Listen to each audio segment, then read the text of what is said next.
Hi friends, எல்லோரும் எப்படி இருக்கீங்க? நான் நல்லா இருக்கேன். நீங்கள் நல்லா இருக்கீங்களா? இன்றைக்கி கொஞ்சம் வெளி வேலை இருந்தது, அதனால் கொஞ்சம் லேட் ஆகிடுது. அதனால் இன்றைக்கி நம்ம என்ன பண்ண போகிறோம்னா, பச்சைப்பயிறு தோசை எப்படி பண்ணுறதுன்னு பார்க்கலாம். பச்சைப்பயிறு, அரிசி, வெந்தயம், அது எவ்வளோ போடுறதுன்னு பார்க்கலாம். நான் சின்ன டம்ளர் எடுத்துருக்கேன். எனக்கு அளவு இதுதான், சின்ன டம்ளர். உங்களுக்கு எவ்வளோ தேவைன்னா காப்படி இந்த மாதிரி காப்படியில் அளந்து கூட நீங்கள் போடலாம். இது எங்களுக்கு 3 பேருக்கு தகுந்தது தான் நாங்கள் போடுறோம். அவ்வளோ இதை நான் அளந்து போடுறோம்.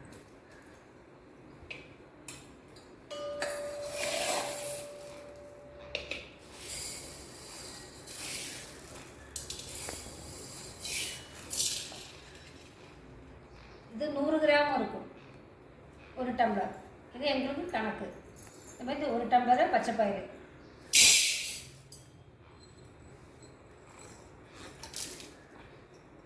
அரிசி, இட்லி அரிசி எடுத்துக்கலாம், சாப்பாட்டு அரிசி எடுத்துக்கலாம், பச்சரிசி கூட நீங்கள் எடுத்துக்கலாம். உங்கள் சாய்ஸ், அது எது போடணுங்கிறது. நான் இட்லி அரிசி எடுத்துருக்கேன். இது ஒரு டம்ளர்.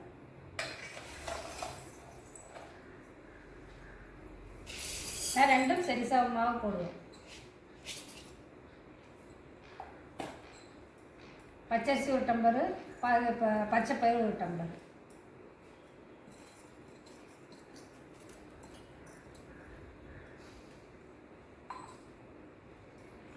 வெந்தயம் நிறைய போடலாம் வேண்டாம், சின்ன ஸ்பூனு, எவ்வளோ அழுத்தணும், சின்ன ஸ்பூனு. இந்த சின்ன ஸ்பூனுக்கு 1 ஸ்பூன் போதும். ரொம்ப போட்டாலும் அந்த டேஸ்ட் கிடைக்காது, அதனால் 1 ஸ்பூன் போதும். இது போட்டு 5 மணி நேரம் ஊற வைக்கணும். இந்த பச்சை பயிறு 2 மணி நேரத்தில் ஊறாது, 5 மணி நேரம் நல்லா ஊற வச்சா தான் தோசைக்கு நல்ல மயமாக வரும். 4 தடவை 2-3 தடவை கழுகி ஊற வச்சிடணும்.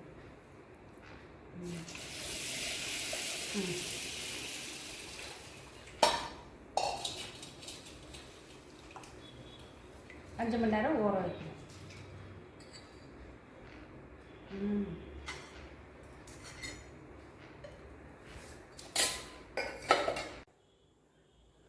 பச்சைப்பயிரும் அரிசியும் நம்ம ஊற வச்சுருக்கோம் இல்லையா, இப்போ நம்ம அரைக்க போகிறோம். அரைக்கும்போது என்னென்ன சேர்க்கணும்னு நான் சொல்கிறேன். பச்சை மிளகா போடணும். பச்சை மிளகா 4. நம்ம 2 டம்ளர் அரிசி, பச்சைப்பயிறு 1 டம்ளரு, அரிசி 1 டம்ளரு போட்டிருக்கோம் இல்லையா, அதுக்கு நம்ம 4 பச்சை மிளகா, காரத்துக்கு தகுந்து நம்ம போட்டுக்கலாம். 4 பச்சை மிளகா, ஒரு துண்டு இஞ்சி, கொத்தமல்லி தழை, புதினா தழை சேர்க்கணும். புதினா கொத்தமல்லி தழை சேர்க்கணும், அப்போ தான் வாசமாக இருக்கும். ஜீரகம் 1 ஸ்பூனு,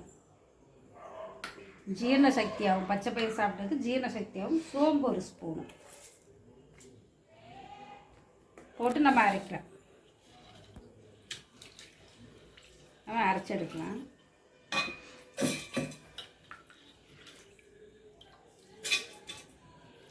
எப்படி அரைக்கிறதுன்னு காட்டும்.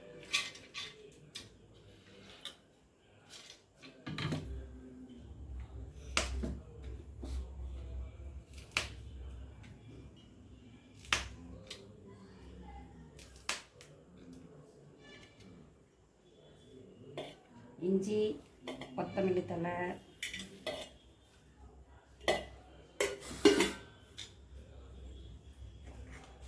ஒரு ஸ்பூன் சோம்பு,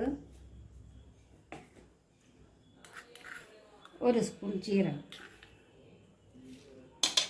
இது போட்டால் நல்லா ஜீரணம் ஆகும். எப்படி அரைக்கணும்?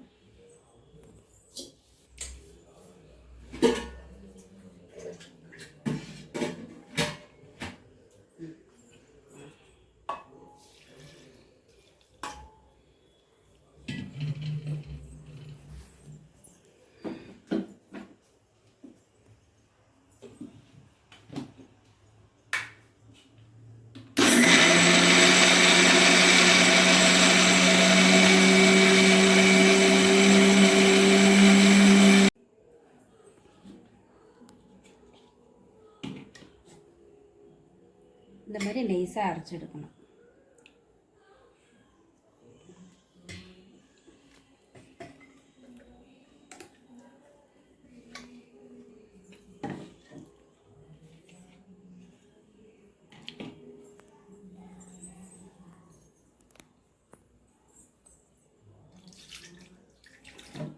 ரொம்ப கெட்டியாகவும் வேண்டாம்,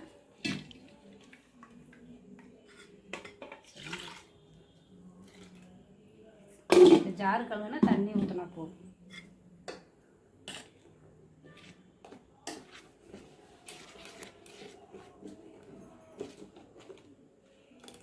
இப்படி இருக்கணும். இதுதான் கரெக்டு பாகம். இது தேவைக்கு உப்பு.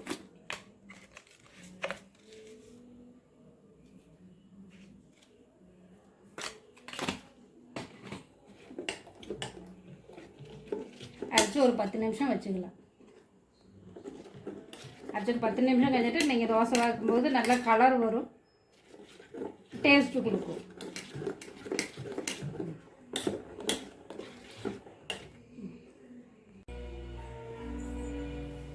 இப்போ நம்ம அரைச்ச மாவில் தோசை வாக்கலாம்.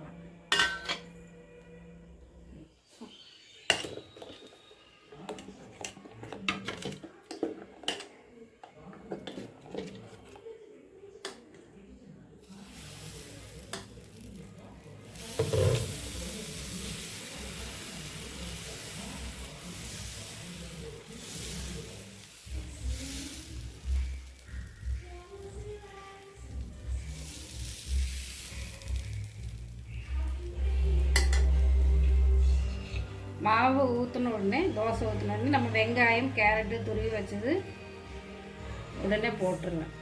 போடும்போது வெங்காயம் நல்லா பிடிச்சிக்கும்.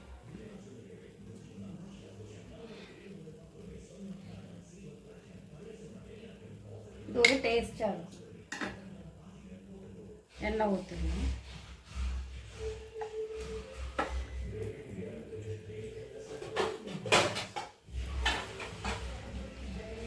தோசை பார்த்து கேரட்டு வெங்காயம் எல்லாம் போட்டதுக்கப்புறம் மூடி வச்சிடலாம். மூடி வைக்கும்போது எல்லாம் வெந்துடும்.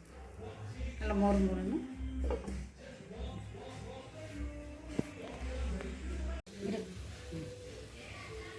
இப்போ தோசை எடுத்துடலாம்.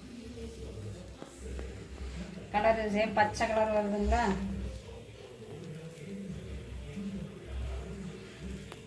தோசை பார்த்தா இப்படி இருக்கும். கலரு இப்படி சேம் பச்சை கலரில் வரும்.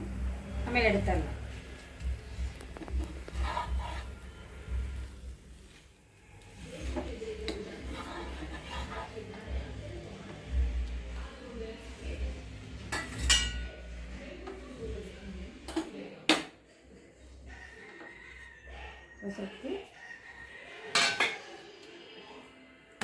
சட்னி காம்பினேஷன். இது சட்னி நல்லாயிருக்கும். வீட்டில் நீங்களும் செஞ்சு பாருங்கள், உங்களுக்கு கண்டிப்பாக பிடிக்கும். உங்களுக்கு இந்த வீடியோ பிடிச்சதுன்னா சப்ஸ்கிரைப் பண்ணுங்கள், பெல் பட்டனை கிளிக் பண்ணுங்கள், ஷேர் பண்ணுங்கள், லைக் பண்ணுங்கள். வணக்கம்.